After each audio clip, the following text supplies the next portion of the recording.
శ్రీ గురుభ్యో నమ. శ్రీ మహాగణాధిపతే నమ. శ్రీ మహాసరస్వత్యై నమ. హరి ఓం శ్రీమాత్రే నమ. నమస్తే దేవదేవేశ, నమస్తే పరమేశ్వర, నమస్తే వృషభారుడకారాయ నమో నమ. మార్చి రాశి ఫలితాలు, పాల్గొన మాసం యొక్క రాశి ఫలితాలు చెప్పుకునే ముందు మనము ఈ యొక్క మహత్తరమైనటువంటి మార్చి మాసంలో మనకు వచ్చేటువంటి పండుగల్లో ముఖ్యంగా నారసింహస్వామికి సంబంధించినటువంటి ఉత్సవాలు, నారసింహ ద్వాదశి అని, ఆమలక పూజ అని అదే రోజున, అట్లానే కామదహనం.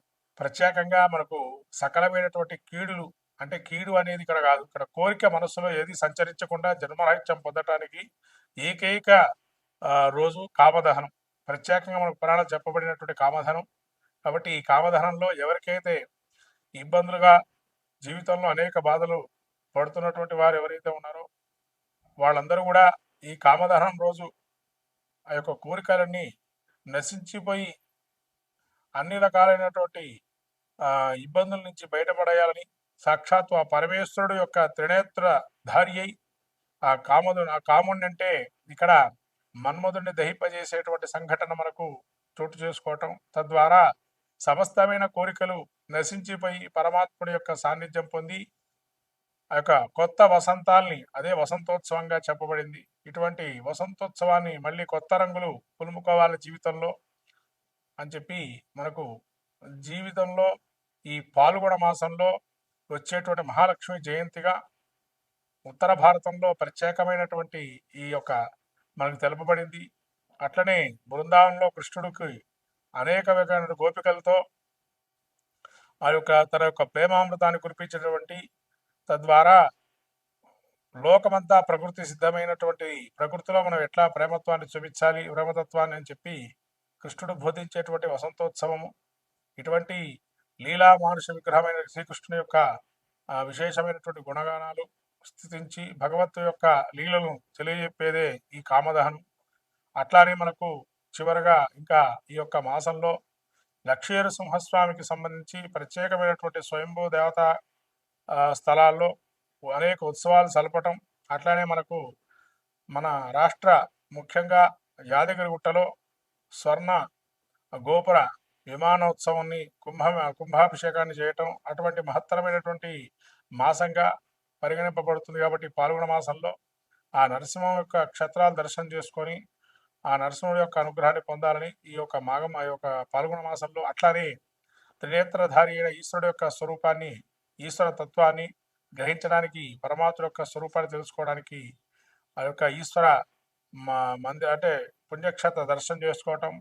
అట్లనే కొత్త ఉగాదికి మనకు అనేక రకాలైనటువంటి ఇబ్బందుల్ని తొలగిపోయి నూతనమైనటువంటి మళ్ళీ సంవత్సరంగా మనకు ప్రసాదించే అనేక దేవతా తీర్థక్షేత్ర దర్శనాలు, ఇటువంటివన్నీ కూడా ఈ యొక్క పాల్గొన మాసంలో చేసుకుంటే విశేషమైనటువంటి ఫలితాన్ని పొందుతారని మనకు ధర్మ శాస్త్రం తెలుపబడింది. కాబట్టి ఈ మాఘమాసంలో ఇటువంటి మహత్తరమైన పుణ్య పర్వదినాలు మనం చేసుకుని సాక్షాత్ ఆ యొక్క ఈశ్వరుడు అట్లానే మహావిష్ణు స్వరూపమైన నరసింహస్వామి అనుగ్రహాన్ని పొంది సకలమైన విజయాలు పొందాలని ఈ యొక్క పాల్గొన మాసంలో మనం ముందుగా ద్వాదశ రాశి ఫలితాలు చెప్పుకుందాం. రాశి యొక్క ఫలితాలు చూసినట్టయితే ఈ పాల్గొన మాసం మార్చి మాసంలో కృతికా నక్షత్రం 4 పాదాలు, అట్లానే రోహిణి నక్షత్రం 4 పాదాలు, అట్లానే మృగశిర నక్షత్రం 1-2 పాదాలు ఈ యొక్క వృషభ రాశి.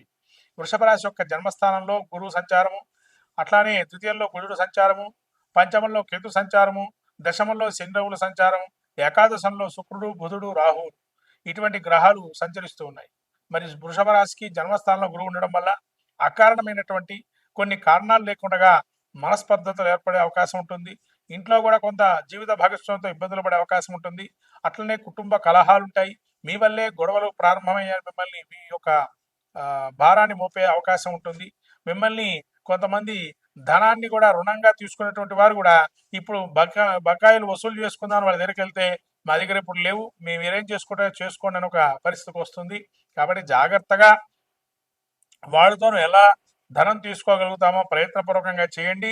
అట్లా వాళ్ళని ఏ విధంగా అయితే మనం ధనాన్ని మనం మళ్ళీ తిరిగి తెచ్చుకునే ప్రయత్నం చేసే అవకాశం చూడండి.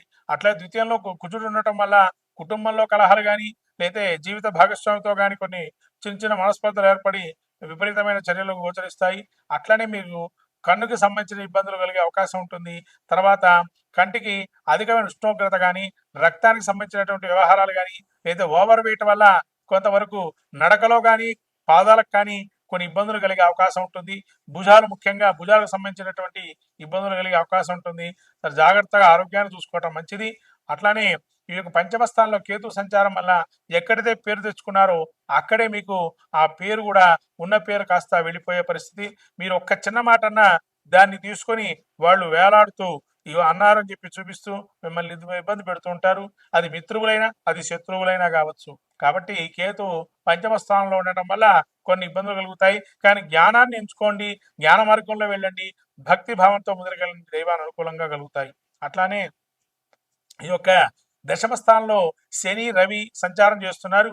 వీరు తదుపరి కాలమైనటువంటి 14 మార్చి నుంచి రవి అనుకూలమైన అంశంగా గోచరిస్తుంది. కాబట్టి ఈ యొక్క మార్చి 14 నుంచి ఒక అద్భుత యోగాన్ని ప్రారంభమవుతుంది ఈ యొక్క ఆ వృషభ రాశి వారికి. తదుపరి శని కూడా మీకు అనుకూలమవుతున్నాడు.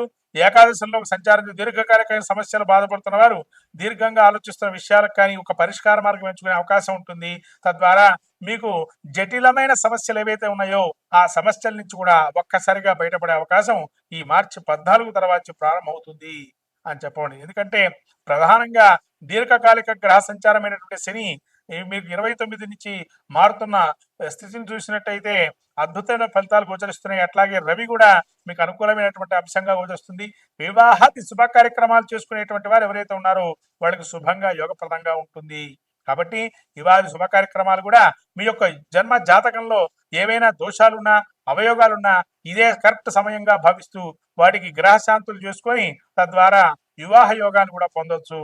తద్వారా అట్లానే శుక్రుడు, బుధుడు ఏకాదశంలో ఉండటం వల్ల మీరు యోగంగా ఇంకా బుద్ధిమాన్యత ఏదైతే సమయస్ఫూర్తి ఆలోచనతో మీ మీద ఆకర్షితమై అలా ఆకర్షితమైనటువంటి కొత్త వ్యక్తులతో కూడా కొన్ని పరిచయాలు ఏర్పడి తద్వారా వివాహానికి దారి తీయొచ్చు.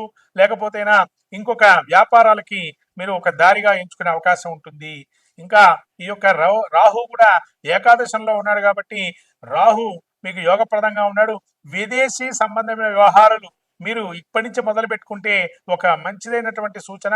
కాబట్టి ఇక్కడి నుంచి మీరు విదేశీ వ్యవహారాలు మీ ఉండే కంపెనీలో కావచ్చు, లేదా ఇంకో కొత్త ఉద్యోగంలో ఎంచుకునేటువంటి అవకాశం కూడా ఉంది. కాబట్టి ఆ కొత్త ఉద్యోగాలు చేరేటప్పుడు అక్కడ ఉన్నటువంటి మెలకులు బట్టి మీ యొక్క ఇంకా విద్యాపరంగా ఏమైనా మీకు మెలకులు నేర్చుకోవాలి అనుకున్న వాళ్ళు విద్యాపరంగా కూడా ముందరకెళ్ళి ఇంకా అవకాశాలు పొందొచ్చు. వృషభ రాశి వారు ఇంకా తత్ఫలితాలు మంచిగా పొందాలనుకుంటే సుబ్రహ్మణ్య క్షేత్ర దర్శనం, సుబ్రహ్మణ్య స్వామి అభిషేకం, విభూతితో శివుడికి ఈ యొక్క అభిషేకం చేసుకోవటం వల్ల సకలమైనటువంటి ఏమన్నా ప్రతిబంధకాలు ఉంటే అన్ని తొలగిపోయి ఈ యొక్క జన్మ జాతకంలో కూడా యోగప్రదంగా ఉందో తెలుసుకొని తద్వారా ఇంకా ఉత్తర క్రియలు అంటే ఇంకా ఏమైనా దానికి సంబంధించిన పూజాధికారులు కానీ చేసుకోవటం వల్ల మంచి ఫలితాలు గోచరిస్తాయి. వీళ్ళు ముఖ్యంగా నవగ్రహ ధాన్య దానాలు కానీ నవగ్రహ ధాన్యాల్లో కొన్ని ధాన్యాలని ఏవైతే ఈ యొక్క బుద్గరం అంటారు, ఆ ముద్గర ధాన్యము అట్లనే ఆడకము, కందులు, ఈ 2 ధాన్యాలు కూడా విడివిడిగా దేనికి దానికి తీసుకొని నానబెట్టి ఆవుకి బెల్లము, అరటిపళ్ళతో కలిపి పెట్టడం కూడా మంచిదైనటువంటి సూచన. మొత్తం మీద ద్వాదశ రాశి వారికి ఏంటనగా ఈ ద్వాదశ రాశి వారికి మార్చి మాసం పాల్గొన మాసంలో మన జాతకంలో కూడా దశాంతర దశలు కూడా చూసుకొని అదొక 50%, ఇదొక 50%గా గోచారాన్ని ఫలితాలను కూడా చూసుకోవాలి. తద్వారా ఫలితాలు ఉంటాయి, శుభ ఫలితాలు. అట్లాగే ఈ ద్వాదశ రాశి వారికి ప్రత్యేకంగా చెప్పడం ఏంటంటే ఈ మాసంలో ప్రత్యేకంగా శని మారే అవకాశం ఉంది. కాబట్టి కొన్ని రాశుల వారికి మంచి, కొన్ని రాశుల వారికి చెడు జరిగే అవకాశం ఉంటుంది. కాబట్టి వాళ్ళకి శని యోగప్రదుడా కాదా తెలుసుకోవాలి జాతక చక్రంలో. అందుకని జాతక చక్రం పరిశీలన చేసుకోండి. యోగప్రదంగా ఉంటే మంచి ఫలితాలు, అవయోగప్రదంగా ఉంటే అవయోగ ఫలితాలు ఇస్తారు. ఇది అందరికి గమనించాల్సిన విషయం ద్వాదశ రాశుల వారు. కాబట్టి ఈ గమనించినటువంటి విషయాన్ని మీరు మళ్ళీ ఒకసారి పునఃసమీక్షించుకొని జాతక చక్రాన్ని తద్వారా దానికి సంబంధించిన శాంతి ప్రక్రియలు చేసుకోవటం అనేది మంచిది. ముఖ్యంగా శక్తి లేని వారు ఎవరైతే ఉంటారో శాంతి ప్రక్రియలు చేసుకోవడానికి కనీసం స్తోత్ర పారాయణాలు కానీ, స్తోత్రాన్ని వినటం కానీ, శ్రవణం కానీ, నామస్మరణ కానీ, క్షేత్ర దర్శనం కానీ లాంటివి చేయటం వల్ల కూడా మంచి ఫలితాలు సాధిస్తారు ద్వాదశ రాశుల వారు. కాబట్టి ద్వాదశ రాశి వారు ఈ యొక్క మార్చి మాసంలో మనకు వచ్చేటువంటి పండుగల్లో కామదహనాన్ని ఏదైతే ఉందో హోళికా వసంతోత్సవం అని, ఆ ఉత్సవంలో అన్ని అన్ని అన్ని కూడా దహించుకుపోయి, అంటే మనకుండేటువంటి కోరికలు, అవయోగ కోరికలు ఏవైతే ఉంటాయో అవి దహించి శుభ పరిణామాలు వచ్చే అవకాశాన్ని తీసుకోవాల్సిందిగా కోరుతున్నాను. ఈ యొక్క ద్వాదశ రాశుల్లో ముఖ్యంగా ఈ యొక్క మహాలక్ష్మి జయంతి కూడా ఉంది, కానీ విరివిగా అమ్మవారి యొక్క అనుగ్రహాన్ని పొందండి. మహాలక్ష్మి ఆరాధన చేసుకోండి ఇంట్లోనే.